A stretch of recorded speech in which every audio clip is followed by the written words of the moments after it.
안녕하십니까. 경찰단기 김폴카에서 경찰학을 담당하고 있는 김은재 박사입니다. 자, 우리 지난 17일 날 여러분들입니까 2차 순경 채용 시험을 쳤는데 경찰학 많이 힘드셨죠? 근데 가만히 생각해 보면 지금 연속해서 세 번째 어려워지고 있죠. 우리 시험입니까 개편되고 나서 22년 1차부터 생각해 보면 22년 1차는 좀 쉬운 편이었습니다. 근데 22년 2차 시험이 역대급이었죠. 근데 그때 워낙 어려웠다는 비판이 많다 보니까 23년 1차 또 굉장히 좀 쉽게 나왔었죠. 근데 23년 2차 어려웠죠. 그리고 올해 1차 어려웠죠. 이번 시험까지 어려웠죠. 그래서 지금 연속해서 세 번째 어렵게 시험 문제가 나오고 있죠. 이게 뭘 의미하겠습니까? 이건 바로 앞으로도 계속입니까 이런 형태의 문제를 낼 거라는 나름의 교수들입니까 합의가 시험에 반영이 되는 거라고 저는 그렇게 생각이 됩니다. 생각이 돼서.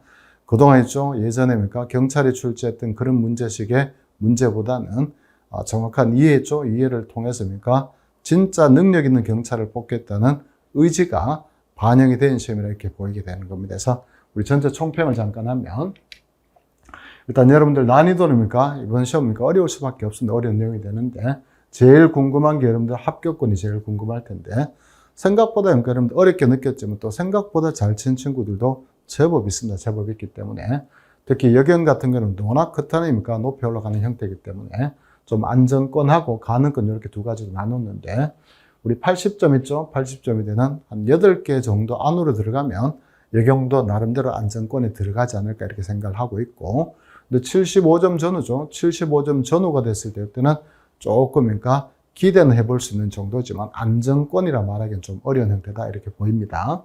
자, 이에 반해서 남경은 상대적으로 여경에 비해서 그때는 조금 낮으니까 한 10개 정도 있죠. 즉 75점 이상만 되면 충분히 합격할 수 있는 여지가 있게 되는 거고 근데 한 12개죠. 그래서 한 70점까지도 어느 정도 기대는 해볼 수 있는 그런 형태로 보시면 됩니다. 이거는 사실은 예상에 불과한 거고 실제 각 시도청에서 뽑는 숫자에 따라서 그리고 또 몇 배수를 뽑냐에 따라서 조금 달라질 수 있으니까는 절대적인 기준 아니다 보시면 되겠죠. 중요한 거는 이번 시험을 통해서 우리가 출제 경향을 파악해서 앞으로 어떻게 준비해야 될지를 생각을 좀 해볼 필요가 있게 된 겁니다. 제일 큰 건 바로 이거죠. 여러분들 경찰학 그러면 단순 암기다 그래서 두 문자를 따서 막 외우는 친구들이 있는데 이번 시험 생각해 보기보다는 두 문자로 해결할 수 있는 문제가 과연 몇 문제나 되겠습니까? 앞으로 이런 것들 있겠죠. 쓸데없는 위원회를 암기를 한다든지 그다음에 또 쓸데없는 숫자를 암기하는 거는 절대 이거는 고득점을 할 수 있는 그런 공부 방법이 아니게 되는 겁니다. 제가 수업 시간에도 누차 얘기했지만 제가 대학에서 10년 동안 있었기 때문에 대학에 계시는 경찰학 교수님을 아는 분들도 굉장히 많고 교류하시는 분들도 굉장히 많은데 그분들이 공공연하게 말씀하십니다. 그러니까 단순하게 암기를 해서 숫자 몇 개입니까 잘 외워서 경찰이 되는 것은 절대 있을 수가 없다. 그거는 막아야 된다. 이런 이야기를 하시는 분이 굉장히 많고 거기에 또 공감대를 형성하고 있는 교수님들이 굉장히 많기 때문에 출제가 이렇게 나오게 되는 겁니다. 그래서 단순 암기죠. 앞으로 절대 고득점 할 수 없기 때문에 이거는 두 문자는 배제하는 게 맞습니다. 그렇게 생각하시면 좋겠고 그 다음 또 우리 출제를 하시는 분들이 교수님들이죠. 교수님들은 항상 개념이 중요하다. 그리고 어떤 학문의 특성이라든지 그 학문의 성격 같은 걸 굉장히 강조할 수밖에 없겠죠. 그러니까 이 개념입니다. 단순히 글자를 학생들이 암기하고는 있지만 그 의미를 과연 알고 있을까를 굉장히 궁금해 하십니다. 일단 문제 한번 풀겠지만 우리 중임하고 연임 있죠. 그래서 경찰청장은 중임할 수 없고 그 다음 또 우리 자치경찰위원회나 국가경찰위원회 위원들은 연임할 수 없다 이렇게 됐죠. 그래서 학생들은 거의 단어처럼 그렇게 외웁니다. 그래서 경찰청장은 중임할 수 없고 경찰위원회 위원들은 연임할 수 없다 이렇게 외우는데 과연 중임의 의미가 무엇인지 연임의 의미가 무엇인지를 알 수 있을까?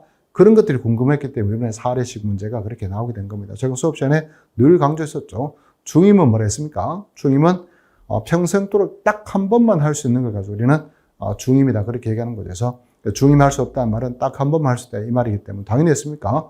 연임은 불가능할 수밖에 없습니다. 그래서 중임할 수 없는 사람은 연임할 수 없는 것은 당연히 지극히 맞는 말이죠. 근데 마치 단어를 암기하듯이 경찰청장이면 중임할 수 없다 이렇게 매칭을 시켜서 암기하는 친구들은 연임이라는 단어가 되니까 이거는 글자가 틀렸네 그렇게 생각하고 틀린 지문을 찾아버리니까 문제가 되게 되는 겁니다. 그처럼 교수님들은 개념 묻는 문제라든지 그다음에 특성 같은 거 있겠죠. 그런 것들. 이번에 경찰행정의 특성이 나왔었죠. 제가 수업 시간에도 얘기했지만 그런 것들 했습니까? 읽었습니까? 상식선을 충분히 풀어낼 수 있는 문제겠죠. 그런 것들이 계속해서 나올 수밖에 없으니까 그런 어떤 기본적인 사항이 있죠. 기본적인 사항을 우리 기본적으로 그러니까 이해를 좀 해두셔야 됩니다. 이해. 그런 형태로 가셔야 되고 또 하나 기출됐던 이론이 점점 이제 깊어지는 그런 형태가 될 겁니다.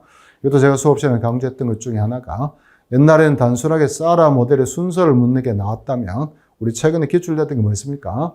에크하고 슈펠만 이야기했던 사라 모델의 구체적인 내용들이 있었죠. 그게 한번 기출되고 났으니까 다음번에 그러니까 그 내용들이 나올 수 있다고 좀 더 봐야 된다 그랬죠. 이번 시험에 그게 나왔었죠. 이렇게 나올 수밖에 없고 또 하나 제가 수업 시간에 이야기했던 게 우리 지역사회 경찰활동입니까? 문제지향적, 전략지향적, 이웃지향적 그 세 가지가 아니라고 이야기를 누차 했습니다. 그러니까 경찰활동은 사실은 굉장히 많은 경찰활동이 있고 많은 학자들이 여러 가지 경찰활동에 대해서 언급을 하고 실제로 그게 각 나라에서 제도로 그러니까 정착되고 있는 것들이 있기 때문에 굉장히 많다 그랬죠. 그런 것들이 나올 수 있다고 해서 우리 수업 시간에 또는 그러니까 문제를 통해서 그러니까 증거 기반 경찰활동이라든지 정보주도 경찰활동 이런 것들을 이미 다 이야기를 했었죠. 근데 이게 특히 정보주도 경찰활동 같은 경우는 지난번 우리 8월 3일에 쳤던 경찰 간부 시험에도 나왔지만 우리 시험에도 이번에 또다시 나오게 되는 거고 증거 기반 경찰활동까지 나오게 되는 거 그것처럼 없습니까? 이미 기출된 이론들은 점점점 심화가 되는 그런 형태가 되는 겁니다. 그래서 얘도 마찬가지죠. 내용을 정확하게 어떤 의미인지를 파악하고 있으면 어떤 형태의 문제가 나도 충분히 풀어낼 수 있게 되는 거죠. 결국 핵심은 바로 이겁니다. 정확한 내용을 이해하는 거죠. 이해를 해야지만 응용된 문제를 풀 수 있게 되는 거고 이해를 해야지만 사례 문제를 풀 수 있게 되는 겁니다. 그래서 앞으로 절대 이 두 문자를 따는 식의 얄팍한 공부 있죠.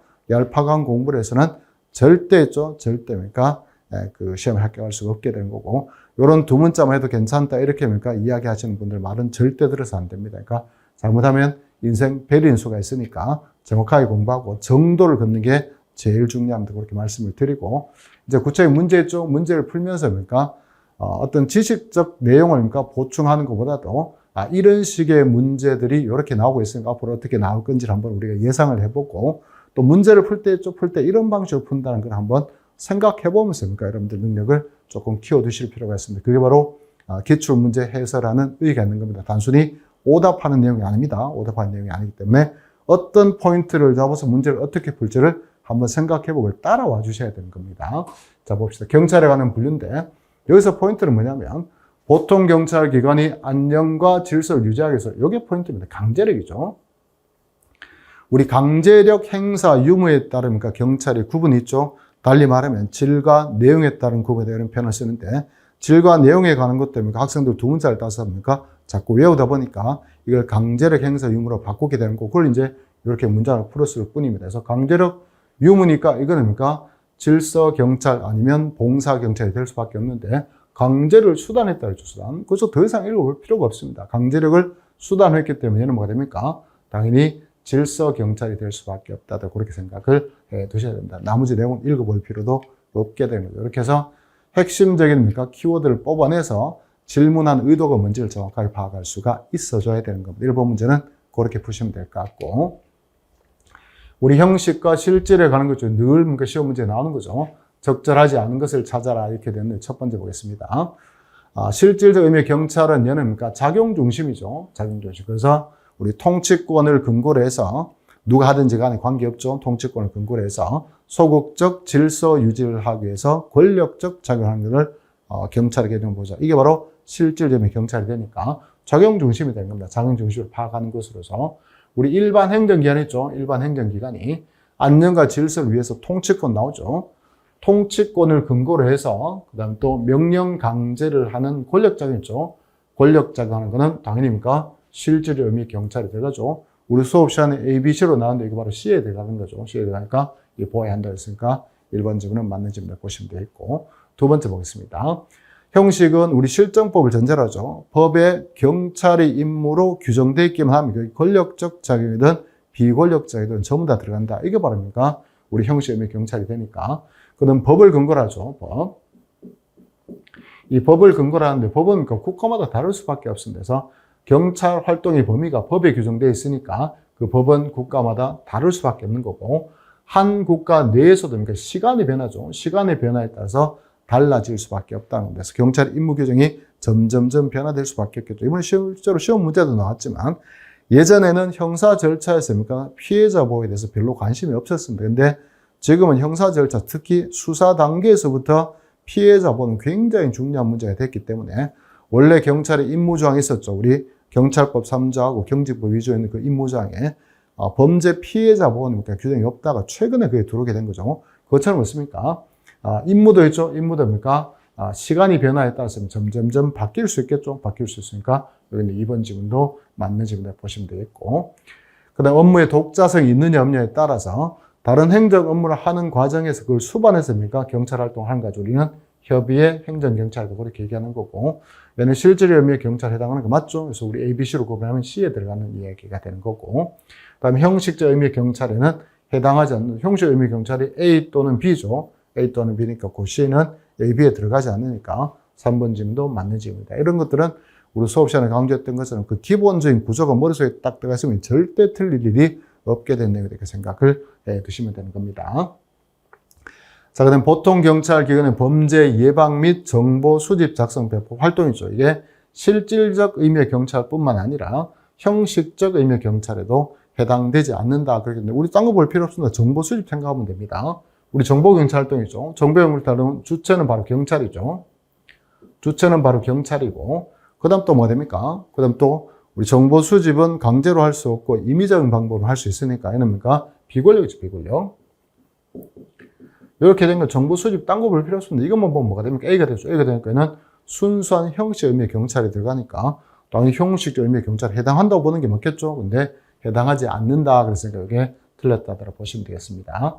자, 이런 것들을 이제 다시 한번 이야기합니다. 그러니까 우리 형식적 의미의 경찰 개념을 정확하게 기억하고 실질도 개념을 정확하게 기억해서 그러니까 관계를 정확하게 정리를 해 두셔야 되는 그런 문제가 되는 겁니다.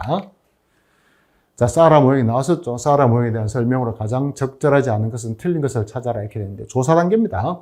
조사 단계는 우리가 일회성이 아무리 그러니까 중대한 범죄를 하더라도 일회성이 있는 것보다는 사소한 범죄지만 자주 그러니까 반복되는 문제를 조사하는 게 기본이라고 우리 수업 시간에 강조를 했었죠. 그게 나왔던 겁니다. 그래서 지역적으로 반복적으로 그러니까 지역에서 반복적으로 발생하는 문제를 파악하는 데서 출발해서 그다음 문제라고 여겨지는 거죠. 그래서 우리 단순히 법을 위반했는 그런 상황만 되는 것이 아니라 실정법을 위반하지 않았다 하더라도 좀 문제가 될 만한 사안들은 다 아닙니까? 포함을 시킨다 그러죠. 그래서 문제라고 여겨지는 개인과 관련된 사건을 분류하고 정확하고 그러니까 유용한 용어를 활용해서 이런 문제를 조사한다 이렇게 얘기하는 거죠. 이게 바로 조사 단계니까 1번 지문은 맞는 지문이 되는 거고, 그다음 분석할 때는 경찰만 할 것이 아니라 지역사회하고 협력을 해야 되죠. 지역사회 협력을 해서 문제의 원인을 정확하게 파악해야 되죠. 파악하고 그다음 분석하는 단계죠. 이게 바로 그 두 번째 분석 단계는 이번은 뭐 더 이상 볼 필요 없이 쉽게 맞는 지문을 보시면 되겠고, 그다음 대응입니다.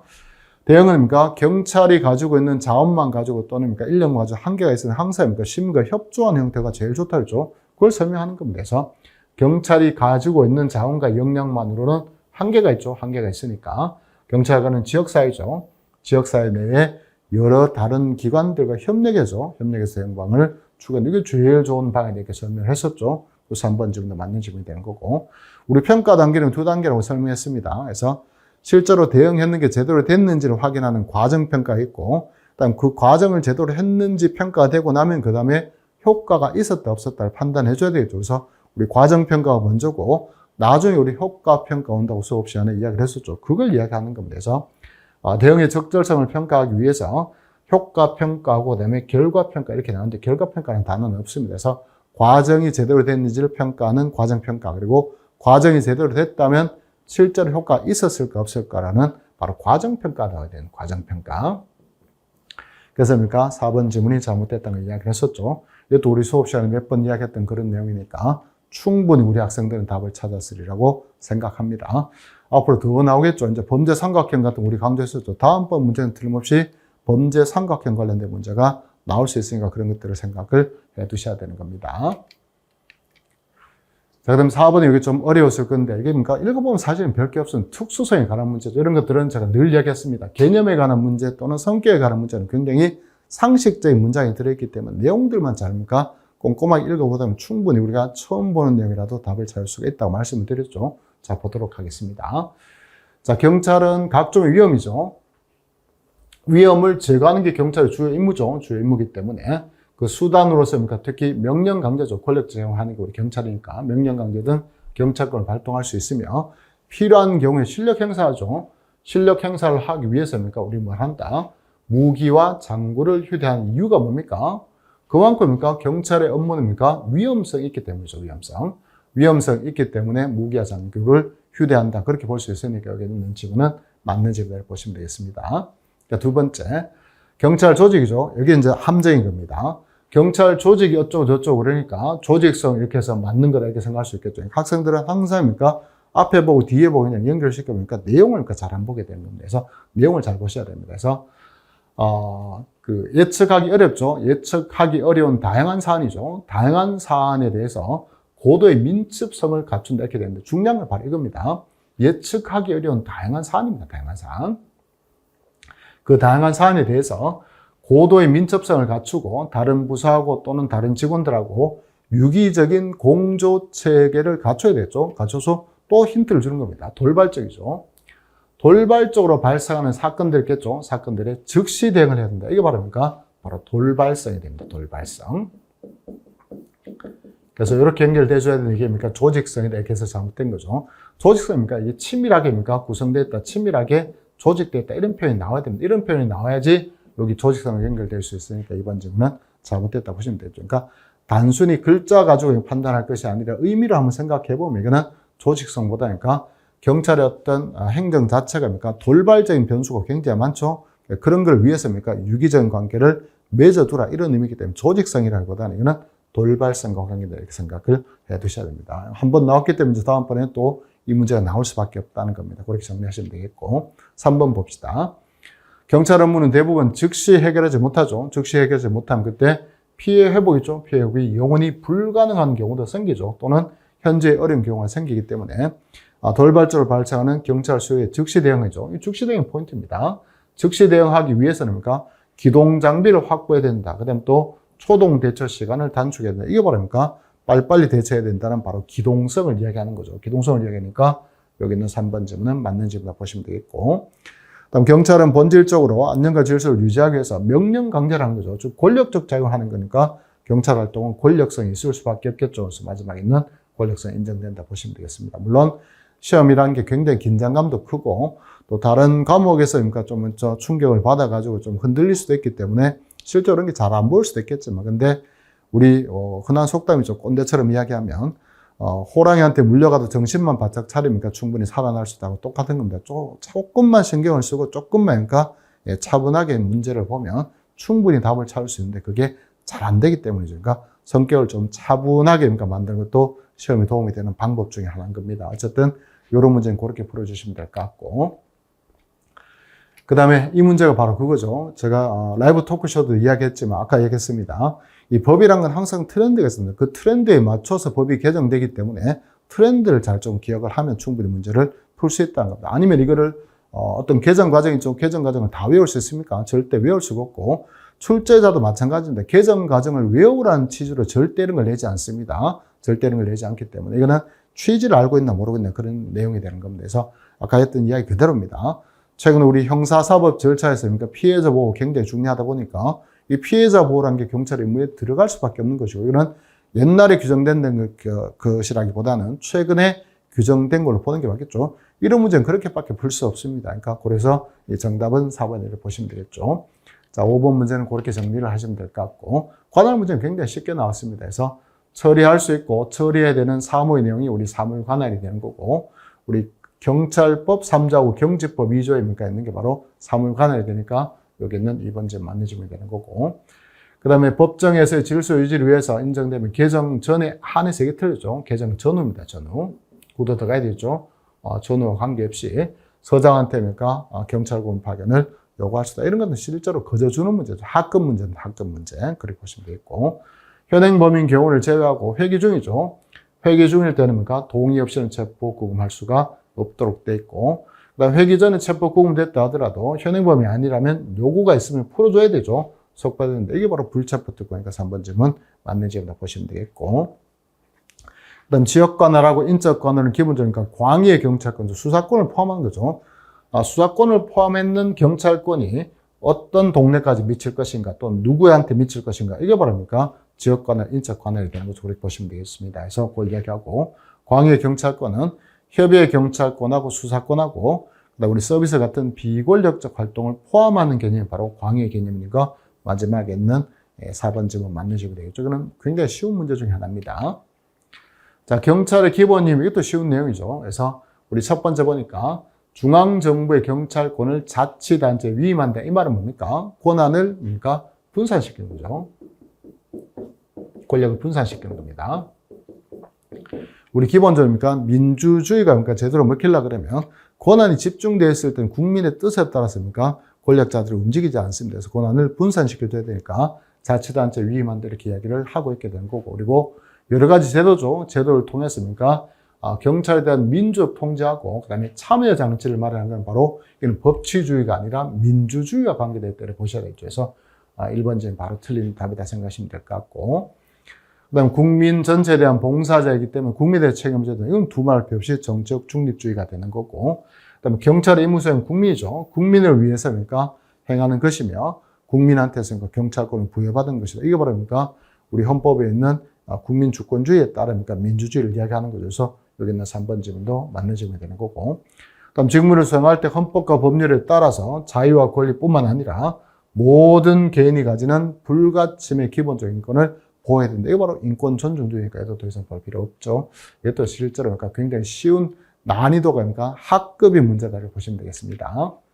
자, 하이덴하이머 우리 늘 나온다 그랬죠. 늘 나오는데 백색 부패는 우리가 용인되는 부패 또는 관례된 부패다. 또는 달리 말하면 선의의 목적이죠. 선의의 목적으로 행해질 부패를 우리는 백색 부패를 하니까 1번 줄 맞는 질문이 되는 거고 2번 바로 틀렸죠. 사회 전체입니까? 명백하고 심각한 해를 끼치는 부패. 이건 바로 흑색 부패죠. 흑색 부패니까는 회색 부패다 그런 표현을 쓰면 안 되는 겁니다. 그래서 여기 연결이 잘못됐다고 보시면 되겠고 물론 요 개념이니까 회색 부패하고 맞는 개념이라 그러면 회색 부패는 경우에 따라서 흑색 부패로 악화될 수도 이런 건 연결될 수 있습니다. 그래서 얘랑 얘가 개념이 연결될 수 없어서 이게 틀린 지문이지만 얘랑 얘는 연결될 수 있으면 이런 거를 잘 좀 봐두셔야 됩니다. 다음번에는 중간에 개념을 맞게 해서 회색 부패가 흑색 부패로 악화될 수도 있다. 그러면 요건 맞는 지문이 되는 데서 중간에 연결이 잘못됐다더라고 그렇게 생각을 해 주셔야 됩니다. 그래서 답만 딸랑딸랑 보면 안 됩니다. 그렇게 보시면 될 것 같고 그러니까 뇌물이 우리 대표적인 흑색 부패죠. 흑색 부패니까 3번은 더 이상 볼 필요도 없게 된 거고 그다음 관직 중심적 부패라고 하는 거는 관료들이 직무를 수행하는 과정 중에 사적 이익이죠. 사적 이익을 추구하기 위해서 권한을 악용하는 거죠. 이게 바로 하이덴하이머가 얘기하는 관직 중심에 정의가 되는 겁니다. 그래서 관직에 나가면 권한을 부여받게 되는데 그 권한을 사적으로 이용하는 게 바로 부패다. 이렇게 얘기하는 게 바랍니까? 관직 중심 주장이니까 마지막에 있는 4번 질문도 맞는 질문 이렇게 보시면 될 것 같습니다. 자, 이게 8번 문제가 있답니까? 난이도 따지면 한 중급 정도 채 안 되는 그러니까 쉬운 문제다 이렇게 보시면 되겠습니다. 자, 그 다음에 다음에 설명하는 경찰 문화를 극복하기 위한 방어로 적절하지 않은 것은 이것도 제가 수업 시간에 이야기했던 것처럼 뭡니까? 단순하게 옛날에 단어를 줬다 그러면 지금은 단어보다 않습니까? 문장을 풀어 쓰죠. 풀어 썼습니까? 이 풀어 쓴 의미가 어떤 단어를 의미하는지를 알아야지만 문제를 풀 수도 그렇게 되는 겁니다. 이게 똑같은 구조로 했습니까? 제가 또 수업 시간에 또 강조했던 게 바로 그거죠. 앞으로 구성 요건을 묻는다 안 묻는다 구성 요건을 물을 수 있으니까 학생들이 죄명만 단어처럼 암기를 하고 있으니까 실제로 구성 요건을 읽지를 않는다는 걸 선생님들이 알고 있습니다. 교수들이 알고 있으니까 구성 요건을 풀었습니까? 아닌지 뭔지를 물었는 거죠. 이따 문제를 보겠지만 우리 이번에 경범죄 처벌법에도 바로 그게 나왔었죠. 제가 우리 60만 원짜리는 2개밖에 안 되니까 볼 필요도 없지만 40만 원짜리, 20만 원짜리죠. 20만 원 이하야 되는 거 우리 4가지 있었죠. 4가지를 분명히 구성요건 읽어두라 그렇게 이야기했었죠. 그게 그대로 나오게 되는 겁니다. 물론 제가 수업 시간에 강조하면서 같이 읽고 공부를 시켜서 해야 되는데 그 시키지 못한 거는 제 잘못이긴 하지만 그런 것들을 조금만 신경 써서 읽어보라 했을 때 조금 읽어봤으면 이번에 충분히 답을 찾아낼 수 있습니다. 물론 그 문제는 소거법에 따라서 다른 지문 가지고 충분히 답을 찾을 수 있긴 하지만 답을 찾았다 그게 중요한 게 아니고 이번에 실패한 친구들은 다음에 어떻게 준비해야 될까를 생각해 두셔야 되는 겁니다. 그걸 위해서라든가 그런 걸 신경을 써야 되겠죠. 이것도 마찬가지죠. 개념을 딱 주는 게 아니고 읽어서 개념을 찾도록 그렇게 얘기하는 거죠. 그래서 어떤 성과 평가 제도를 시행했다 발표했는데 나랑 상관없고 그건 전시행정이다 그렇게 얘기하면서 평소에 기존 사회 체계에 대한 신뢰죠. 결국 우리 냉소주의라는 게 말입니까? 신뢰가 무너졌기 때문에 생기는 게 바로 냉소주의니까 요 지문을 가지고 바르니까 우리는 냉소주의라는 걸 확인할 수가 줘야 되는 겁니다. 냉소주의. 그래서 결국 이 문제는 있습니다. 옛날 같으면 다음 중 냉소주의에 대한 설명으로 적절하지 않을 때 이렇게 물게 지금은 이렇게 풀어서 묻는 내용이 되는 겁니다. 어렵진 않습니다. 그래서 일단 우리 냉소주의를 극복하려고 그러면 참여를 확대시켜야 되겠죠. 그래서 참여 확대시키는 그 방안에 들어갈 수밖에 없는 거고.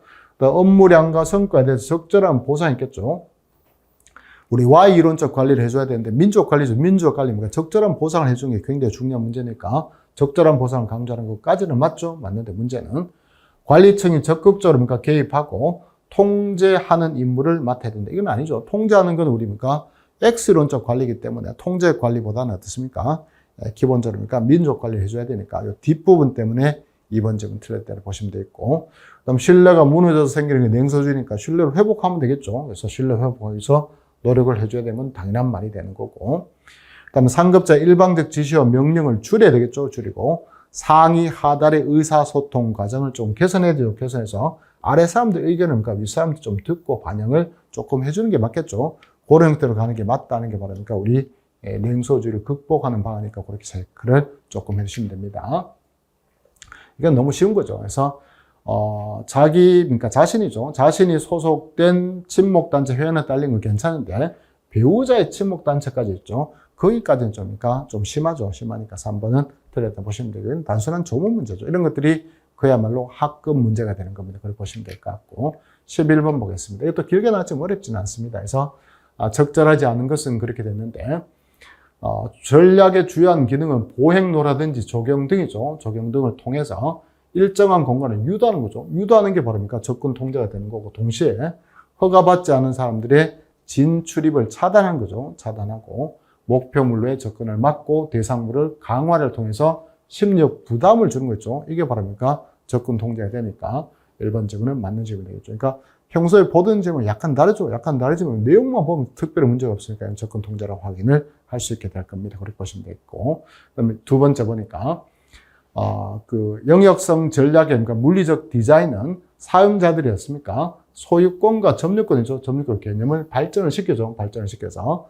잠재적 범죄자들은 영역성의 영향을 인지하게 돼서 정당한 사용자들겠죠. 사용자들의 권리와 재산권에 대해서 관념을 강화시키는 개념이 다 이렇게 보시면 되겠죠. 그러니까 자기 영역을 인식을 시켜줘서 그 사람이 자기 영역에 대해서 스스로 관심을 가지고 어떤 범죄 예방 활동을 하는 것도 영역성에 들어가지만 영역성 소유권과 점유권을 명확하게 해줌으로 인해서 우리 범죄자들한테 인식시켜주는 거죠. 이런 것도 넓게 보면 영역성 강화에 들어가게 되는 거죠. 이런 지문들도 앞으로 계속 나올 수 있는 지문이니까 확인을 해주시면 되겠습니다. 답은 3번이 쉽게 나옵니다. 우리 공공장소의 활발한 사용이 포인트입니다. 활발한 사용을 유도해서 일상활동의 활성화를 통해서 이것도 답이 나오죠. 이게 바로 활동의 활성화되는 거죠. 그래서 이거 늘 이렇게 쏘개낸다 했죠. 거리에 더 많은 눈을 통해서 자연스러운 감시가 들어가니까 자연적 감시 맞지 않겠냐. 그렇게 되지 않는다 했습니다. 이거는 기본적으로 활동을 활발하게 만든 결과죠. 결과물로서 자연스럽게 감시된다. 이렇게 되기 때문에 이 타이틀에 자연적 감시가 들어갈 수 없게 되는 겁니다. 그래서 이게 틀렸다더라. 그렇게 생각을 해 주시면 좋겠고. 유지 전략은 시설물이나 공공장소를 처음 만든 그대로죠. 만든 그대로니까 유지시켜 줌으로 인해서 공간을 범죄로부터 예방을 할 수 있다. 이게 바로 유지 관리에 관계되는 거니까 마지막에는 4번 질문도 맞는 질문을 보시면 되겠습니다. 자, 그다음에 사회학적 범죄 이론 중에서 구조원론이죠. 구조원론 우리 거시론을 이야기합니다. 거시론. 거시론으로 분류하기에 가장 적절하지 않은 것은 그렇게 됐는데 사람들은 잠재적과 범죄적으로 간주한다. 이건 뭐냐면 인간의 본성은 악하다고 봅니다. 이건 바로 성악설을 전제한다. 그 말하고 똑같습니다. 잠재적 범죄로 간주하죠. 간주하고 사회적 결속과 유대가 강화되면 괜찮겠는데 이게 약화되면 비행이 발생할 수밖에 없다. 이거 바로 통제이론이죠. 통제이론 중에서 사회 유대란 이런 단어가 나오니까 굳이 따지자 그러면 허쉬의 사회 유대이론을 볼 수 있겠죠. 근데 얘는 뭐가 됩니까? 과정 원인 중에 하나니까 이게 답이 되겠네, 그죠? 이런 구조 원인에 들어갈 수가 없게 되는 겁니다. 거기 정리를 해주시면 좋겠고. 두 번째 봅시다. 이 지위자절이라는 단어가 나오죠. 이게 뭐냐면, 슬럼가죠. 슬럼가에 있는 청소년들이었습니까? 자기가 현재 처해진 그 상황에서 아무리 노력하더라도 잘 되지 않을 거라는 걸 인식을 해버려서 그래가지고 지위자절의 표현을 쓴 겁니다. 그게 그런 지위 자질에 빠진 친구들이 모이죠. 뭐였습니까? 하위 문화를 형성한다. 이게 바로 코엔이 이야기했던 하위 문화 이론과 관계된 겁니다. 그래서 이 지위 자질이라는 단어는 코엔이죠, 코엔. 코엔하고 연결을 좀 시켜줘야 되는데, 이건 하위 문화 이론이죠. 하위 문화 이론이니까 얘는 당연히 뭡니까? 여기 있는 구조원론에 들어가니까 맞는 질문 이렇게 보시면 됩니다.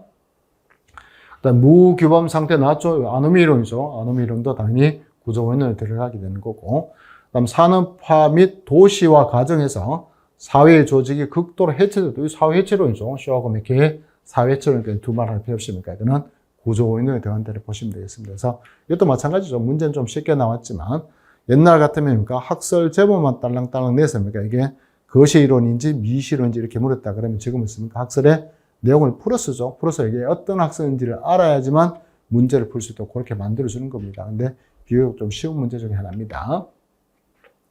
자, 그럼 지역사회 경찰도에 관한 설명 옳은 것은 이렇게 됐죠. 자, 이런 게 좀 어려운 내용 중에 하나입니다. 우리 이웃지향적 경찰동이라 하는 거는 공동체 의식을 좀 불러일으켜서 스스로가 뭔가 할 수도 만들어주고 경찰은 서포팅하는 형태가 바로 이웃지향적 경찰동이 되는 겁니다. 근데 우리 잘 봅시다.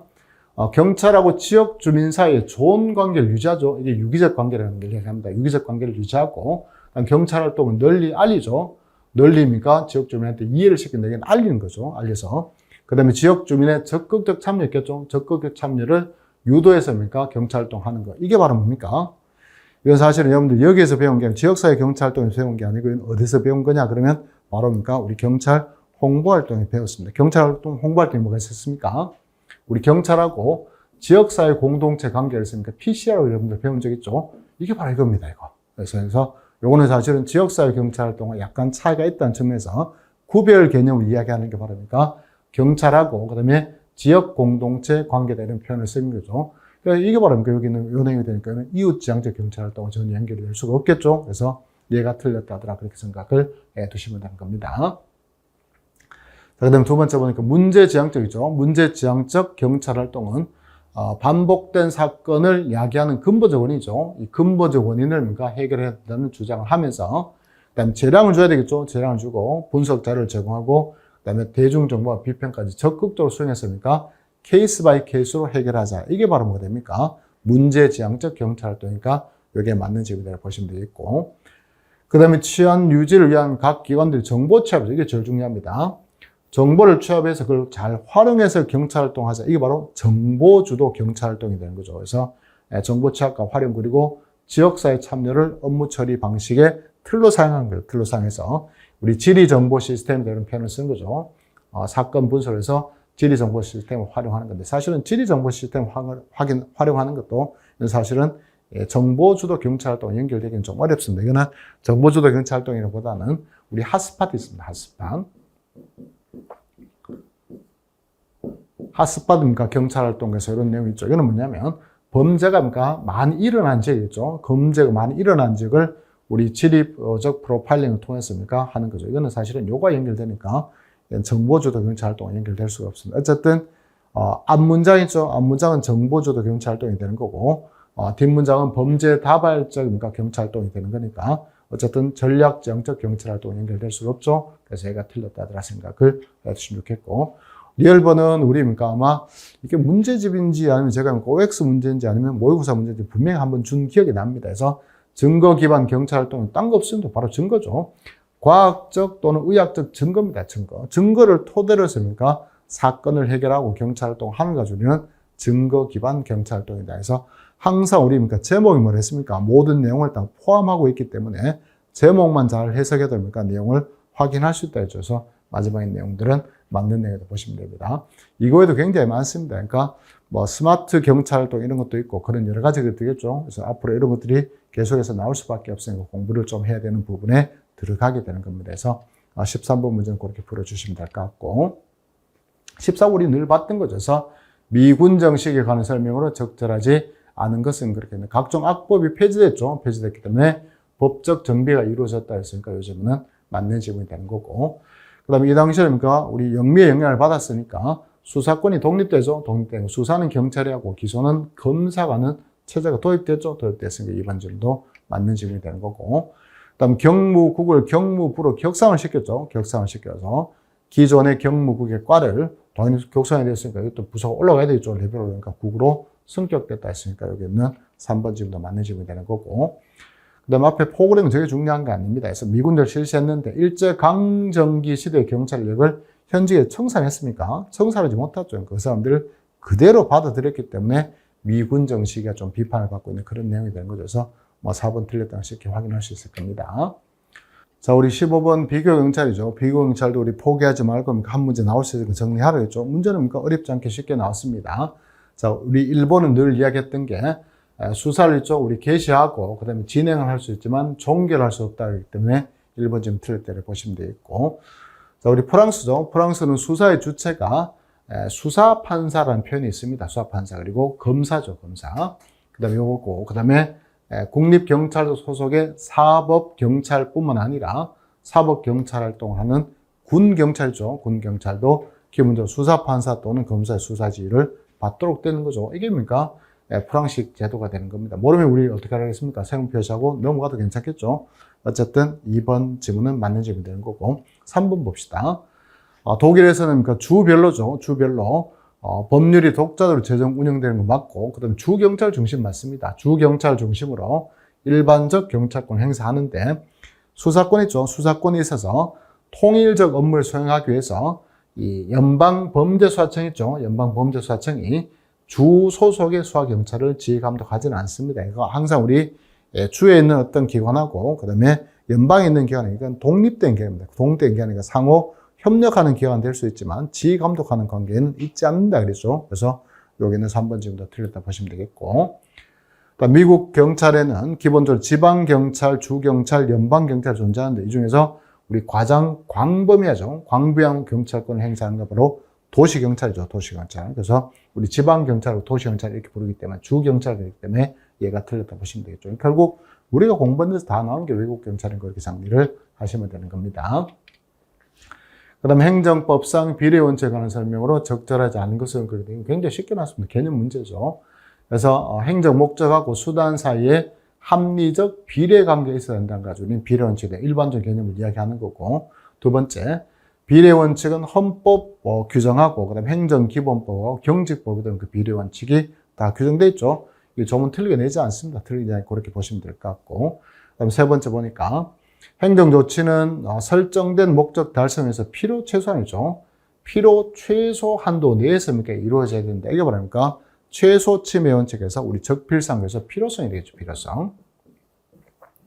필요성을 이야기하는데 문제 또 뒤에는 뭡니까? 협의의 비례 원칙이죠. 협의의 비례 원칙은 뭡니까? 균형을 맞추라 이 말인지 이거는 상당성 관련된 거죠. 상당성. 그래서 앞에는 뭡니까? 적합성 그려놓고 중간에 내용은 필요성을 설명하고 마지막에는 상당성을 위한 개판이죠. 이게 틀린 질문이 되겠죠. 그래서 3번 질문 틀렸다 보시면 되겠고. 그 다음에 행정조치를 취함에 따른 불이익이 그것에 의해서 달성되는 공익이겠죠. 공익보다 심이 클 때 있죠. 심이 클 때는. 그때는 행정조치를 해서는 안 되겠죠. 그래서 이걸 가지고 우리 균형을 맞춘다 해서 이거를 상당성의 원칙이다. 그렇게 표현을 쓰는 거죠. 그래서 여기는 4번 질문은 맞는 질문이 되겠습니다. 그렇게 정리하시고. 그 다음 문제 보겠습니다.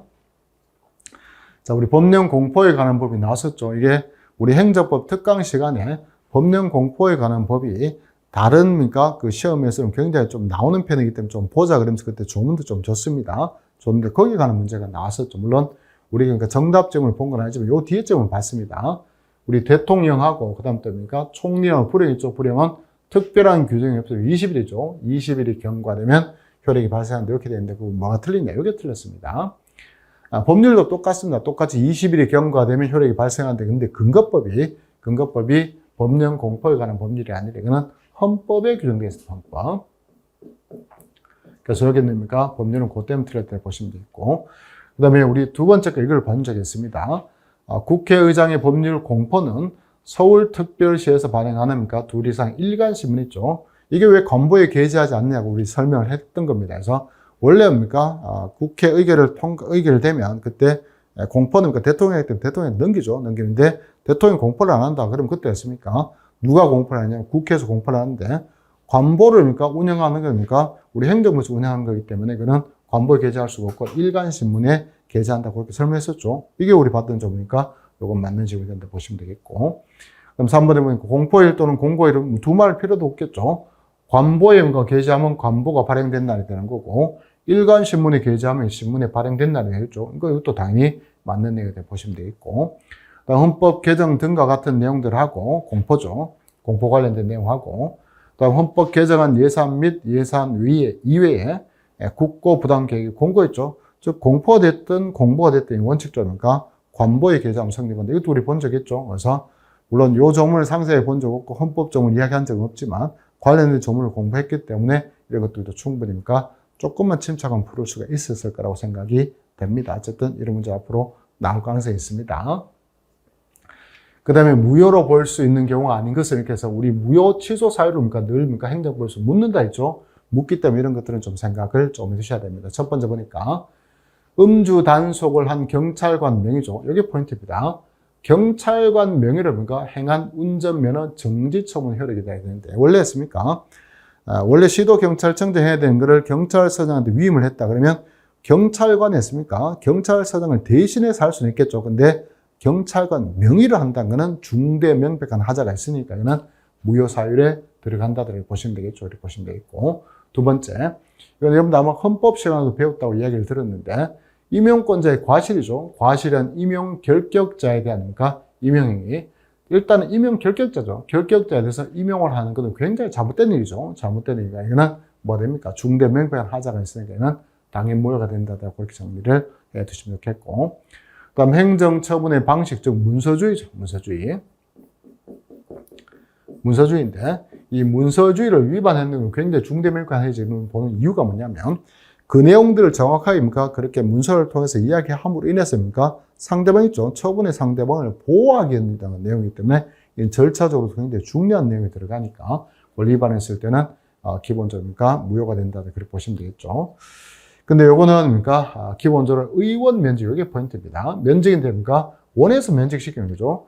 원해서 면직시키는 걸 굳이 이거는 무효사유까지 볼 수가 없다. 그게 바로 우리 판례 지적이 되는 겁니다. 그래서 그 밑에 판례 잠깐 보겠습니다.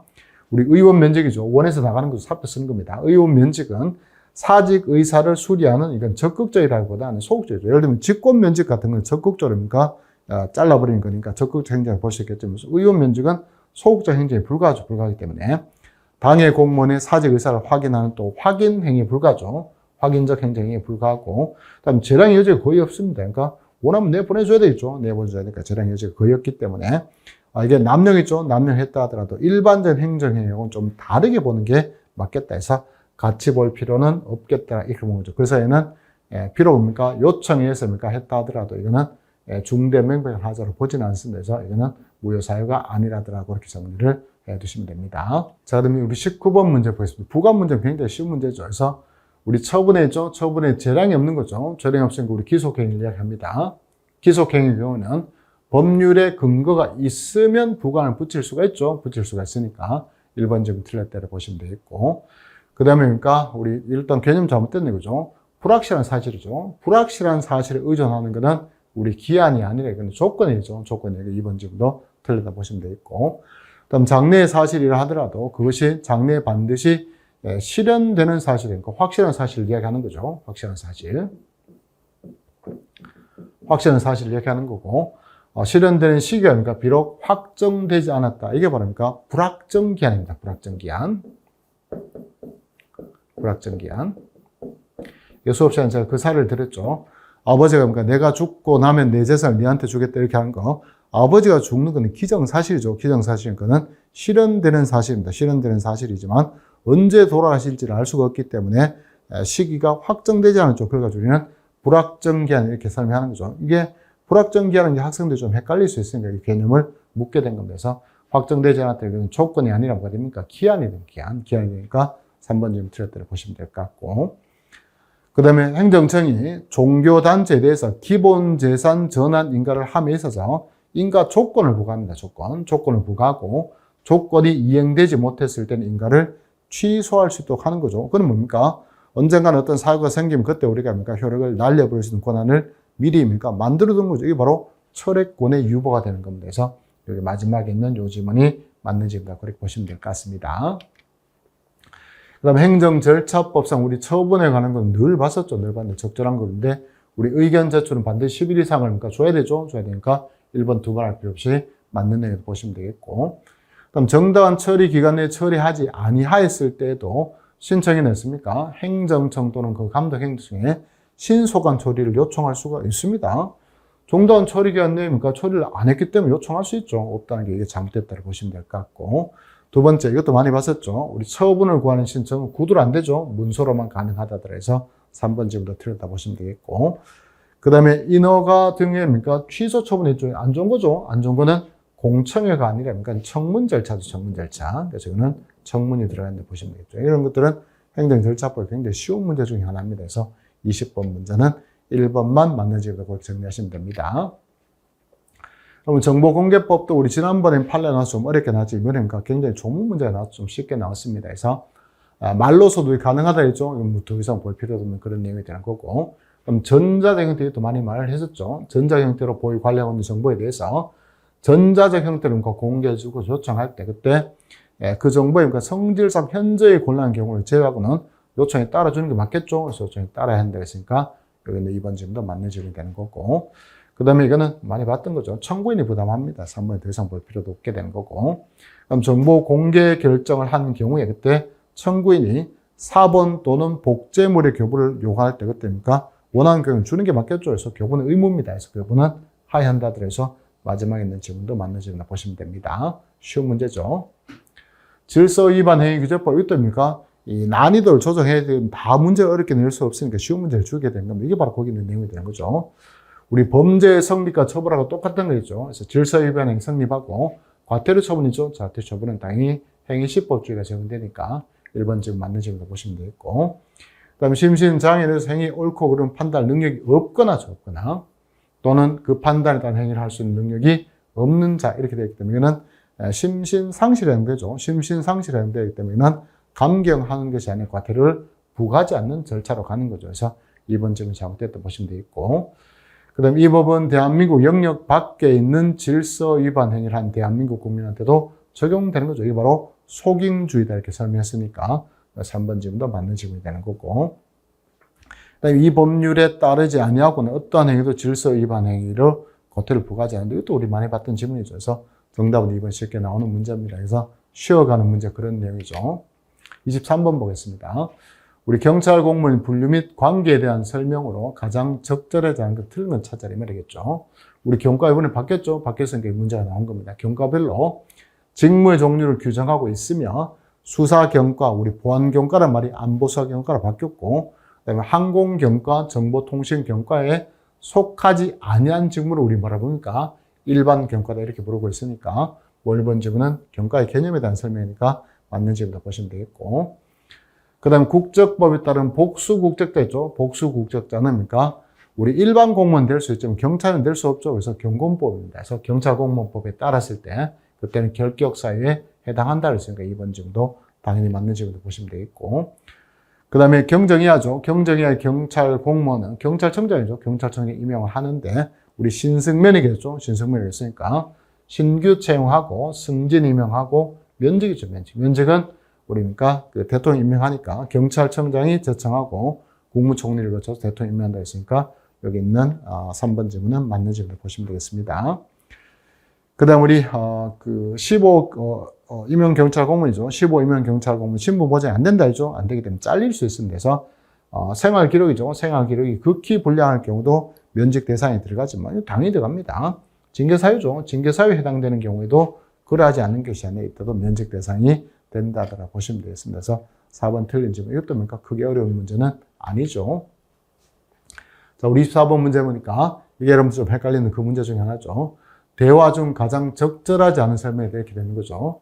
1번도 좀 헷갈리실 수가 있습니다. 그러니까 우리 파출소하고 지구대 있죠. 지구대의 설치권자는 시도경찰청장 맞습니다. 맞지만 승인은 누구한테 받아야 되냐? 바로 우리 경찰청장한테 승인 받아야 되죠. 그래서 승인권자는 승인권자는 바로 경찰청장이나 그렇기 때문에 1번 질문은 맞는 질문이 되는 거고, 그 다음에 2번 아까 설명했던 거죠.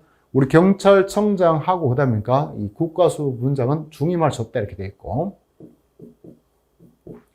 그 다음 우리 국가경찰위원회 위원하고 자치경찰위원회 위원 있죠. 이 사람들은 연임할 수 없다 이렇게 되죠. 연임할 수 없다. 조문은 그렇게 되죠. 근데 중임할 수 없는 사람은 당연히 연임도 안 되죠. 연임도 안 됩니다. 안 되기 때문에 씁니까? 여기 있는 것처럼 그러니까 연임이 불가하다 그랬으니까 이거는 맞는 질문이 되는 겁니다. 그래서 이걸 단순히 외운 친구들은 아까 말씀드렸던 것처럼 경찰청장은 국수부문 중임할 수 없다는데 연임이 불가하다고 해서 이게 틀렸거나 이렇게 생각하면 큰일 나는 겁니다. 그래서 결국 개념을 묻는 문제가 되는 거죠. 근데 우리 또 그 위원회죠. 양위원회입니까? 위원들은 원칙적으로 연임할 수 없지만 우리 전임자의 남은 임기가 1년 미만일 때죠. 1년 미만일 때 한 차례만 연임할 수 있는 거는 우리 자치경찰이라는 그런 규정이 있다. 그래서 이번 질문 전체가 맞는 질문을 보시면 되겠고.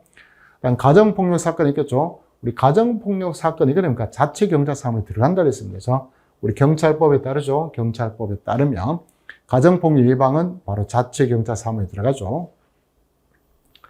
자치경찰 사무에 해당해서 자치경찰위원회 소관 사무 맞지만 가정폭력 범죄 수사사무도 들어갑니다. 수사사무 들어가는데 이게 들어가지 않는다 그랬기 때문에 3번 지금 틀렸다고 보시면 되죠. 이거는 결국 국가경찰사무하고 자치경찰사무를 구분하는 문제다 이렇게 생각을 해 두시면 됩니다.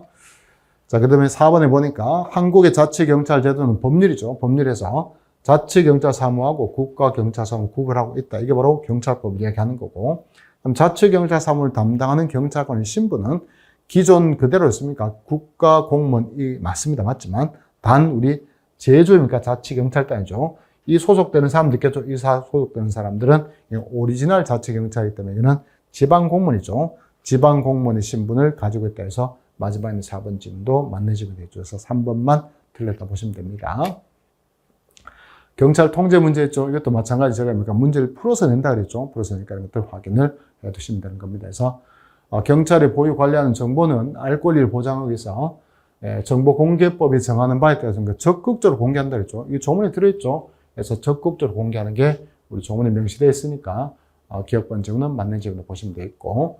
자, 국회의원 입법 통제 방식, 그러니까 사전에 통제할 수도 있겠죠. 어떤 문제가 터지고 나면 나중에 법을 만들 수도 있으니까 사전 통제 방식도 있고 사후 통제 방식도 존재합니다. 그래서 이런 것도 마찬가지입니다. 학생들이 국회 입법 권고를 무전입법입니까? 이게 사전 통제 이렇게 단순하게 외워버리니까 사후 통제 방식으로 이게 틀렸네 이렇게 생각을 할 수 있는 거죠. 이게 바로 함정이 되는 겁니다. 그래서 문제가 터지기 전에 있죠. 터지기 전에 입법하는 게 일반적이기 때문에 국회 입법권은 일반적으로는 사전 통제라고 이야기하지만 꼭 사전 통제 방식만 있는 것은 아니고 문제가 터지고 나면 사후 약관문식으로 다시 법을 만들 수가 있기 때문에 사후 통제 방식도 존재합니다. 존재한다 해서 이것도 맞는 질문한 걸 정확하게 좀 생각을 조금 하시면 좋겠고.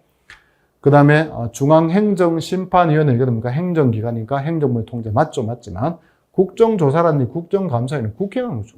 국회가 하는 거니까 이거는 행정부에 의한 통제가 아니라 이런 입법부에 의한 통제다. 그렇게 봐야 되니까 여기 있는 디귿번 질문 틀렸다고 보시면 되겠고. 감찰에도 우리 늘 이야기했었죠. 일반적으로 우리 수사 절차하고 다른 걸 기억을 해 두셔야 했습니다. 그래서 대상자죠. 대상자가 영상 녹화를 요청하죠. 요청했을 때 그때니까 재량으로 판단할 수 있는 것이 아니라니까 무조건 촬영을 해야 된다. 그렇게 설명했었죠. 또 우리 감찰 규칙에 다 정리했던 그런 내용들이니까 이런 것들 확인을 해 주시면 되는 겁니다. 그래서 리얼번 질문하고 디귿번 질문이 틀렸다 확인을 해 두시면 되는 겁니다. 자, 112 신고법은 우리입니까? 기본적으로입니까? 직전에 공부했던 내용들이 다 나왔죠? 다 나왔으니까 어렵지 않을 겁니다. 이겁니다, 이거. 관할을 고려하면 됩니까? 지역에 관계없이니까 신고를 항상 받아줘야 되니까 이게 잘못됐다 그렇게 생각을 해 두시면 좋겠고.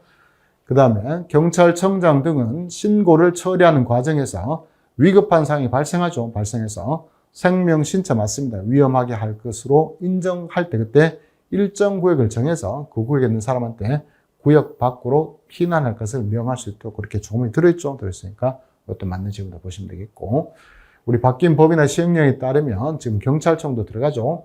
경찰청하고 그다음에 시도청하고 그다음에 경찰서입니까? 112 치안종합상황실을 만들도록 되어 있으니까 여기 있는 3번 질문도 맞는 질문이 되는 거고. 입력자로 나온다 그랬죠. 나오는데 기본적으로 3년이죠. 3년인데 단순 민원이나 상담 등 경찰청장이 정하는 경미한 내용 있죠. 경미한 내용 일단 이거는 1년만 보관한다 이렇게 되어 있었죠. 그래서 이것도 맞는 질문이다 보시면 됩니다. 이거는 우리 마지막이니까 개정 법령 관련된 연습을 많이 했기 때문에 26번 쉽게 맞췄을 것으로 보입니다. 자, 그다음에 경찰상 장비하고 장구에 대한 설명을 그러니까 적절하지 않은 것은 그렇게 되어 있죠. 이게 조금 함정이 들어가는 그런 내용이 되는 겁니다. 자, 보니까 이건 어렵지 않은 문제네요. 그죠? 무기, 그 다음 경찰, 장구 이렇게 되는데 우리 장구하고 장비 이야기 했었죠. 어떻게 더 크다 그랬습니까? 장비가 훨씬 더 크다 그랬으니까 이게 앞에 있는 거니까 1번 질문 더 이상 볼 필요 없이 맞는 내용이 되는 거고. 그다음 경찰 착용 기록 장치라는 게 우리 새로 그러니까 경직법이 들어왔는데 착용이니까 당연히 신체에 착용하든지 아니면 휴대해야 되겠죠. 휴대하고. 직무 수행 과정을 근거리 해서 영상, 음성으로 기록할 수 있는 장치 또는 유사한 장치를 이야기하는 거죠. 개념이 더 이상 볼 필요가 없게 되는 거고. 그다음 우리 관리 체계죠. 우리 항상 그랬습니다. 체계를 구축한 건 누구라 했습니까? 체계를 구축하려면 돈이 필요하잖아. 돈이 필요하니까 우리 제일 그러니까 상급기 안에 사는 게 맞죠. 맞으니까 여기는 시도청장이나 경찰서장이 들어갈 것이 아니라 경찰청장이죠. 경찰청장이 관리 체계를 구축한다 이렇게 생각을 해 두시면 되는 겁니다. 그래서 3번 질문이 틀렸다 보시면 되겠고. 그럼 장비를 함부로 개조하거나 그다음에 임의로 장비를 부착해서 일반적인 사용법하고 다르게 사용함으로 인해서 다른 사람 생명 신체 위해를 끼쳐서 안 되겠죠. 또 늘 보던 그런 질문이니까 4번 질문도 맞는 질문이라 보시면 됩니다. 자, 국가배상 관련된 문제가 나온다 그랬죠. 나오는데 이번에 의외로 또 조문 문제가 나왔습니다. 조문 문제도 거의 상식적인 내용이 되는데 적절한 것을 찾아라 그렇게 되죠. 첫 번째 보니까 군인, 군무원, 경찰 공무원 등이죠. 등이 전투하고 훈련 등 그러니까 직무집행이죠. 직무집행과 관련해서 전사하거나 순직 공상을 입은 경우에 본인이 됐든 유족이 됐든 다른 법령입니다. 다른 법령에 따라 돈을 받았죠. 그래서 보상을 지급받을 수 있을 때죠. 있을 때는 여기 있는 국가배상법이나 그다음 또 민법이죠. 행정기본법 아닙니다. 그래서 민법에 따르니까 손해배상을 청구할 수가 없도록 이렇게 되죠. 없도록 되죠. 그래서 이런 내용들이 잘못됐기 때문에 1번 질문은 틀렸다 보시면 될 것 같고 2번은 상식입니다. 그래서 생명, 신체에 대한 침해하고 물건의 멸실, 훼손에 의해서 손해 이외의 손해겠죠. 그 손해 이외의 손해를 입었을 때 그때는 불법 행위하고 상당 인관계죠. 상당 인관계 있을 때 그 범위 안에서는 배상을 하도록 그렇게 되어 있죠. 이게 2번 질문이 맞는 질문이라 보시면 될 것 같고. 그 다음에 국가나 지방자치단체에 대한 배상 신청 사건을 심의하기 위해서 행안부가 나올 일이 없습니다. 이건 법무부입니다. 법무부. 법무부죠. 법무부에 본부 심의를 두도록 그렇게 되어 있고 군인이나 그 다음에 군무에 대한 군무원이 타인에게 입힌 손해에 의해서 배상 사건을 신청할 때는 국방부 들어가겠죠.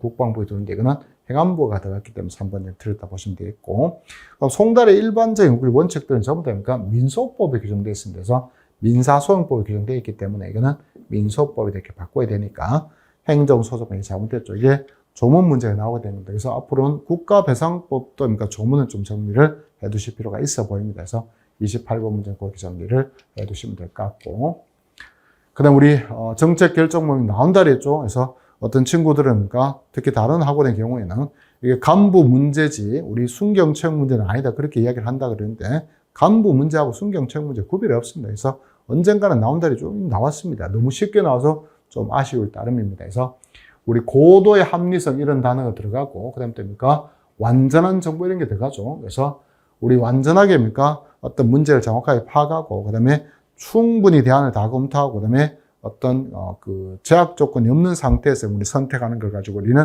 합리적인 선택이다 또는 합리 모델을 그렇게 설명하는 거죠. 그래서 답은 여기 있죠. 최선의 대안을 결정하는 게 바로 우리 합리 모델이 되는 거죠. 그래서 1번 질문이 맞는 질문이에요. 우리 늘 공부했기 때문에 이게 너무 쉽게 맞출 수 있었던 문제입니다. 자, 조직 편성 원리에 대한 설명으로 가장 관계가 깊은 것을 이렇게 해서 옳은 것을 찾아라 이 말인데 한 사람이 직접적으로 감독할 수 있는 부하의 숫자도 여기 답이 나와버렸죠. 감독할 수 있는 부하의 숫자 이거 말합니까? 통솔 범위가 되는 겁니다. 통솔 범위. 통솔 범위 이론과 관련된 내용인데 이런 문제를 많이 풀어봤습니다. 자, 조직의 경직화를 초래해서 환경 변화에 대해서 환경 변화에 따른 신속한 기술이 도입이 좀 어렵다. 이게 바로 계층제 때문이죠. 계층제. 탄력성이 좀 떨어지는 계층제 때문에 문제가 되는 거고 두 번째 보니까 부하들은 직접 감독하지 않는 참모나 개선 조직이 있죠. 개선 조직이 부하들의 유익한 자문을 하는 것을 홍해서 하는데 이 말은 뭡니까? 우리 보고도 한 사람한테 하고 그 다음 또 지시죠. 지시도 한 사람부터 받아야 된다. 이게 바로 명령 통일의 원칙이니까 명령 통일의 원칙에 따라서 다른 사람으로부터 자문을 구한다. 이게 있을 수가 없죠. 오직 한 사람만 바라보고 그 한 사람 이야기만 듣기 때문에 이런 것들은 바로 명령 통일의 원칙과 관계된 문제죠. 이런 것들은 그동안 잘 나오지 않았던 거지만 상적으로 생각했을 때 충분히 문제를 풀어볼 수 있으니 그렇게 정리를 조금 해주시면 됩니다. 그다음 경과 제도를 통해서 특정 업무를 세분화했다는 거. 이게 포인트입니다. 세분화했다는 말은 바로 그러니까 두말할 필요 없이 바로 분업을 이야기하는 거죠. 분업. 이건 분업을 관계됐다 보시면 되겠고 답 쉽게 나오죠. 우리 구조조정의 문제 이게 바로 통설 범위와 관련되어 있으니까 마지막에 4번 질문이 맞는지도 그렇게 보시면 됩니다. 자, 직업공무원제도 우리 많이 봤습니다. 적절한 것을 찾아라 이렇게 했는데 직업공무원제도 우리 폐쇄형 충원 방식이니까 개방형 충원 방식은 더 이상 이야기할 필요 없이 틀린 거다 이렇게 보시면 되겠고 두 번째 보니까 공무원들의 일체감과 단결심 그리고 공직에 헌신하는 정신을 강화하는데 불리한 제도가 아니라 유리한 제도니까 이번 질문도 틀렸다 보시면 되겠고 그 다음에 연령 제한이 필수적이지만 직위분리제를 원칙으로 한다는 점에서 그러니까 실적적인 공통점이 있다 이렇게 되는데 직위분리제를 근간으로 하는 것이 아니라 계급제죠. 계급제를 근간으로 하기 때문에 3번 질문도 틀렸다 보시면 되겠고 성실한 직무 수행하고 장기 근속을 유도하기 위해서 제도와 원칙들을 그러니까 토대를 마련하는 게 바로 직업공무원 제도니까 마지막에는 4번 질문이 맞는 질문도 볼 수 있습니다. 예산도 우리 많이 봤었죠. 그래서 전체적인 성과를 파악하기 좀 어렵다. 그리고 또 하나 신축성이 부족하다. 이게 바로 품목별 예산이 되는 겁니다. 항목별로죠. 항목별로 예산을 짜다 보니까 전체 성과를 파악할 수 없게 되는 거거든요. 신축성도 부족할 수밖에 없으니까 연기준 예산에 관한 설명이라보다는 품목별 예산에 관한 설명이니까 1번 지문은 잘못됐다고 보시면 되겠고 그 다음 우리 관리를 하기 위한 예산이 바로 성과주 예산이고 성과주 예산은 사업별로 짜는 거죠. 사업별로 짜니까 정부가 어떤 일을 하는지를 알게 되는 게 바로 관리지향적 예산이 바로 성과주 예산이니까 이건 두말 필요 없이 맞는 점을 보시면 되겠고 그다음 정부 지출 대상이 되는 물품이나 품목이죠. 품목 등을 기준해서 하는 예산 제도로서 남용이나 오용이 있겠죠. 오용을 방지하는 데 도움이 되는 게 바로 품목별 예산 제도니까 3번 질문 맞는 질문이라고 보시면 되겠고 우리 계획예산제도의 제일 중요한 게 뭐랬습니까? 탑다운 방식이었습니까? 하향적 방식이다. 이걸 이야기했었죠. 그래서 이게 계획예산제도와 연결되는 거니까 4번 질문이 맞는 거다. 그러니까 우리 행정학 파트에 나온 문제도 우리 연습을 굉장히 많이 했던 거니까 이 파트는 굉장히 쉽게 여러분들 맞췄을 것이라고 생각이 됩니다. 자, 여기에 조금 함정이 들어가는 그 문제인데 우리 다른 걸 다 공부를 했던 겁니다. OX가 바르게 된 것은 이렇게 됐는데 첫 번째 보겠습니다. 무기를 휴대한 자 중에서 여기 새로 바뀐 거 나온다 그랬죠. 형사사건의 수사 대상이 되는 데가 있을 때 이럴 때였습니까? 지금은 임의적 회수로 바뀌었죠. 그래서 회수할 수 있다고 되어 있습니다. 물론 예언이 있습니다. 그래서 거치지 않고 일단 바로 신속하게 하고 회수한 날부터 7일이죠. 7일 이내였습니까? 여기는 그처럼 심의위원회를 개최해서 회수의 타당성을 심의하고 계속 회수할지를 결정한다 해서 기업번 질문은 맞는 질문이라고 보시면 되겠고 그 다음 심의위원회 위원장 1명을 포함해서 5명에서 7명의 위원으로 구성하되 민간위원 1명 이상 참여했는데 이런 건 잘 틀어내지 않는다 그랬죠. 그렇기 때문에 여기는 니은번 질문은 맞는 질문 처리하면 될 것 같고 뒤에 보면 우리 많이 봤던 거죠. 그래서 정신건강상의 문제가 우려된다 이런 것들은 쉽게 판단할 수 있는 문제가 아니니까 위원회를 거쳐야 되죠. 거쳐야 되니까 얘는 즉시 회수 대상을 아니죠. 아니라 얘는 회수할 수 있는 대상이 들어가니까 D번 틀렸다 보시면 되겠고 리얼번이 함정인데 이건 사실은 맞추기 쉽지 않은 문제죠. 탄약입니다. 탄약은 무효가 아니고 탄약고죠. 탄약고. 그 때문에 리얼번 틀렸다 보시면 되겠죠. 이건 진짜 틀리라고 하는 문제지 이거는 맞추기는 쉽지 않습니다. 다만 이게 조합형 문제니까 어느 정도 맞춰낼 수는 있긴 하지만 어쨌든 그런 정도로 보시면 됩니다. 자, 언론중재법이죠. 언론중재 우리 늘 나온다고 이야기를 했었죠. 첫 번째 보니까 언론 등은 타인의 생명, 자유, 신체, 건강 등이죠. 그 여러 가지죠. 여러 가지 관한 권리 있죠. 권리를 침해하죠. 침해해서는 안 되죠. 좋은 내용이죠. 좋은 내용도 당연히 들었겠죠. 그래서 1번을 그렇게 보시면 되겠고. 다음 반론보도 청구죠. 반론보도 청구는 방송사업자, 즉 언론사죠. 언론사 등의 고의과실 또는 위법성이 필요로 없다 했죠. 필요로 하지 않는다. 이게 바로 그러니까 내용이 들어가게 되는 거고.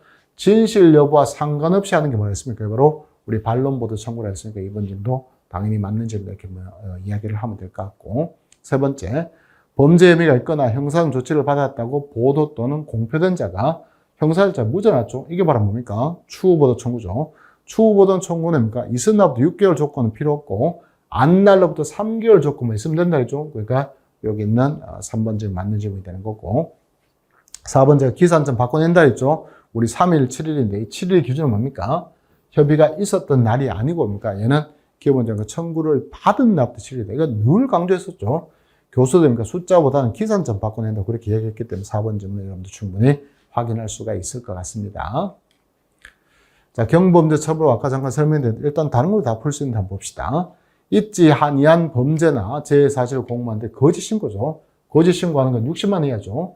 60만 이하는 경미 범죄에 들어가지 않기 때문에 주거가 분명해야 됩니까? 현행범 체포할 수도 늘 봤던 지문이니까 이번 지문 맞는 지문이 되는 거고, 우리 범칙자에서 빠지는 게 뭡니까? 상고가 피팔았다 그랬으니까 피해자죠. 피해자가 있는 범칙 행위는 범칙자에 들어가지 않는다이죠. 그러니까 이 3번 지문도 맞는 지문이 되는 거고, 그럼 주거나 시는 확실하지 못한 사람 통고 처분을 할 수가 있습니까? 통고 처분을 할 수 없기 때문에 당연히 통고 처분 대상에서 빠지는 거죠. 빠지는 거니까 요게 그러니까 맞는 지문이 되는 거죠. 이게 뭐냐면 쉽게 말해서 뭡니까? 우리 이거 안표매매 얘기죠. 안표매매는 쉽게 말해서 현장에서 뭡니까? 주고 파는 걸 우리는 안표매매 이렇게 얘기하기 때문에 인터넷 중고 거래 사이트 관련된 거는 전혀 여기 들어가지 않습니다. 현재 좀 문제가 되고 있죠. 문제가 되고 있고 하지만 이게 경범죄 처벌법에 적용하기 조금 어려운 문제가 있어서 이게 시험 문제가 나온 겁니다. 그래서 우리가 안표매매는 얼마입니까? 20만 이하죠. 20만 이하기 때문에 요거 관련된 우리가 그 구성요건을 좀 읽어두라 해서 조금만 읽어뒀다면 충분히 맞출 수 있었던 그런 문제가 되는 거죠. 자, 앞으로도 구성요건 나올 수 있으니까 구성요건은 좀 신경 써서 정리를 좀 해두시기 바랍니다. 자, LSD 우리 많이 봤었죠. 많이 봤는데 근육 강화 호르몬 분비 효과가 있으면 이게 포인트죠. 소다수 등에서 타서 마시고 그다음에 성범죄에 이용되는 거 이건 뭡니까? 이건 바로 물뽕이죠. 물뽕이기 때문에 기억번 질문은 잘못됐다 보시면 되겠습니다. 그래서 이건 LSD하고 전혀 관계없는 거고, 그다음 곰팡이나 보리맥각이죠. 보리맥각에서 추출했는 게 바로 우리 LSD가 되는 거고, 무색, 무치, 무미죠. 무미까지 난다를 보시면 됩니다. 물뽕 우리 무슨 맛이 난다 했습니까? 얘는 짠맛이 난다 그렇게 설명했었죠. 그러니까 기억번 질문 늘 비교하면서 이야기를 했었고, 그 다음에 LSD를 복용하는 방법은 굉장히 다양합니다. 굉장히 다양한데 종이나 우표 같은 데 묻혀놨다가 조금씩 뜯어먹는 방법도 있다. 이쪽에도 늘 이야기를 했었고, 그다음 강한 중추신경 억제성 진해작용 있죠.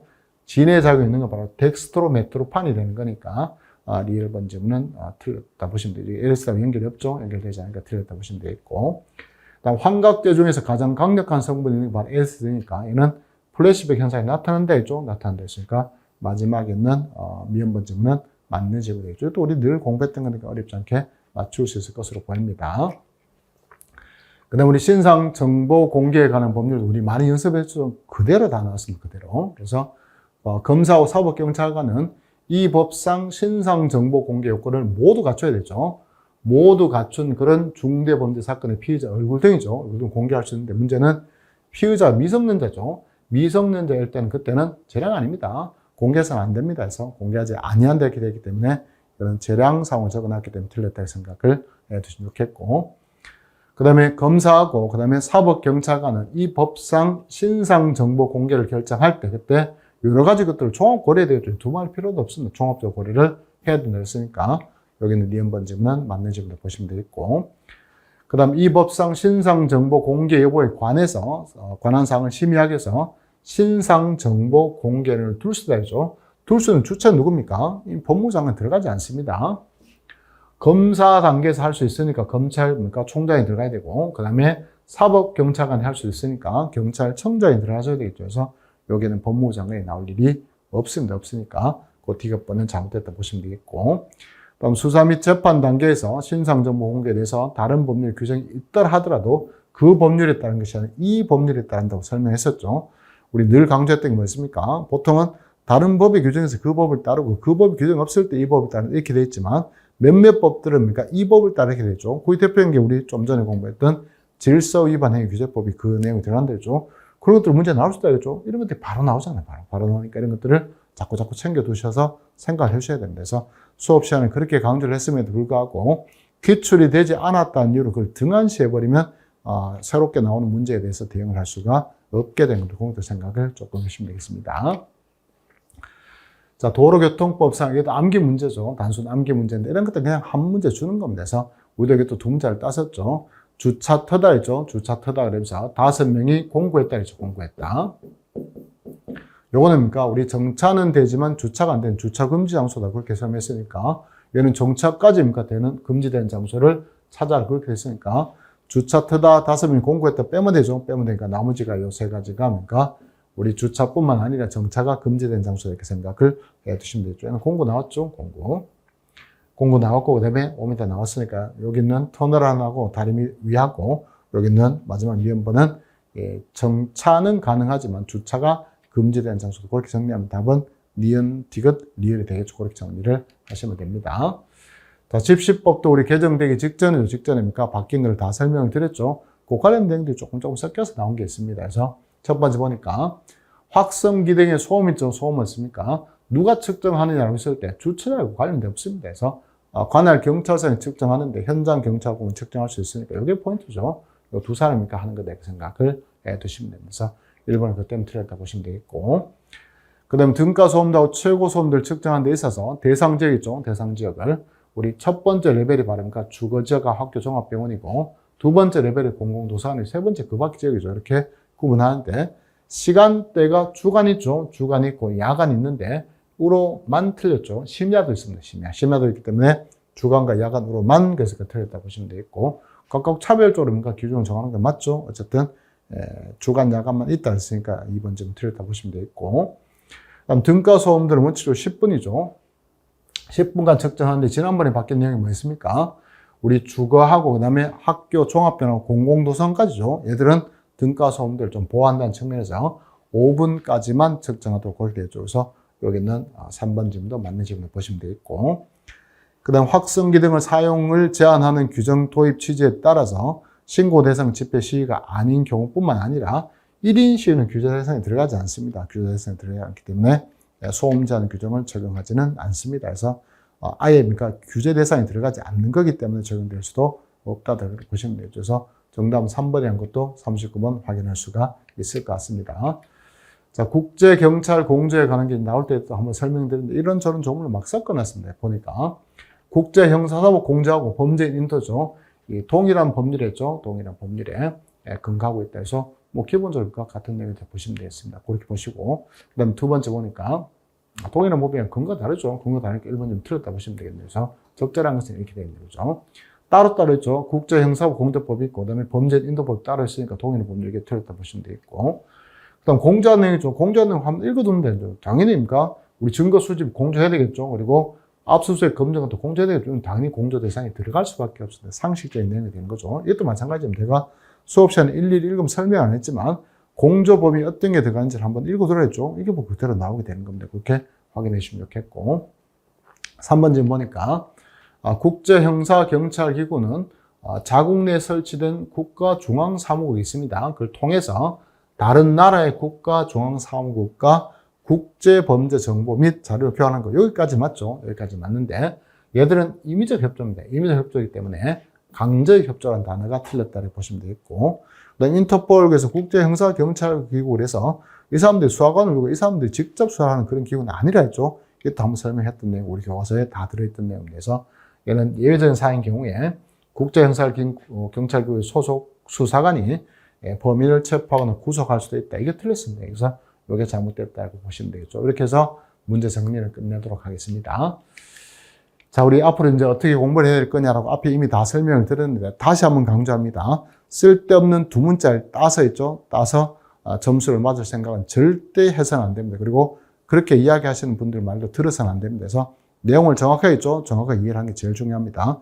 제가 이야기할 수 있는 건 딱 한 가지입니다. 제가 10년 동안 대학에서 강의를 하면서 대학 교수님들하고 친분을 쌓았고 그분들이 어떤 생각을 가지고 있고 어떤 문제를 내는지를 다 알고 있고 그것도 제가 법학을 전공했기 때문에 법령 문제를 어떻게 내는지를 다 알 수 있기 때문에 그 원론적인 걸 설명해 주니까 그 원론적인 내용들을 잘 이해를 해서 있죠. 이해를 해서 공부를 정확하게 해주셔야 앞으로 어려운 문제를 여러분들 극복을 해서 고득점을 합격할 수 있게 되는 겁니다. 이번에 비록 실패했다 하더라도 좀 마음가짐을 다시 하시고 그다음 제가 충분히 여러분들 길을 이끌어 가 드릴 테니까 여러분들은 따라와 주시면 충분히 합격할 수가 있을 걸로 장담합니다. 그래서 암기할 필요 없이 정확하게 이해하는 게 제일 중요하죠. 이게 포인트입니다. 포인트.